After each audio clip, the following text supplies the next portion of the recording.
മെയ്ഡായിട്ടുള്ള ഷെൽവിക്കും 22 വർഷത്തെ certification course കഴിഞ്ഞ ആൾക്കും ഒരേ സാലറി. ഷെൽവി ചെയ്യുന്ന എല്ലാ ജോലികളും ചെയ്തിട്ടും കൂലിയായിട്ട് ഒന്നും കിട്ടാതിരിക്കുന്ന അവസ്ഥ. അറ്റ്ലീസ്റ്റ് അല്പം വാല്യൂ എങ്കിലും. ഈ ഒരു ലെവലിൽ ഡിപ്രഷനിലേക്ക് പോകാമെന്ന് പറഞ്ഞാലൊക്കെ വളരെ നോർമലായിട്ടുള്ള കാര്യമാണ്. ഒരു കുഞ്ഞു പൈതലിനെ നോക്കും കൂടിയും ചെയ്യാതെ ഓടി കിതച്ച് ബേബി സിറ്റിങ്ങിന് കാശ് പോലും മുടക്കാൻ ഇല്ലാത്തൊരവസ്ഥ.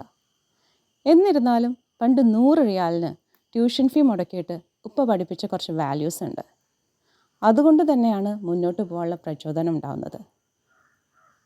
വിശ്വസിച്ചാൽ വഞ്ചിക്കുക, സംസാരിച്ചാൽ കള്ളം പറയുക എന്നതൊക്കെ കപടവിശ്വാസികളുടെ ലക്ഷണമാണ് എന്നതാണ് പണ്ട് പഠിച്ചിട്ടുള്ളത്. അതുകൊണ്ട് തന്നെ ക്രിയേറ്റേഴ്സ് നമ്മൾ എങ്ങനെ വേണമെങ്കിലും ഹാൻഡിൽ ചെയ്യട്ടെ, പക്ഷെ creator he will create a protecting aura around us.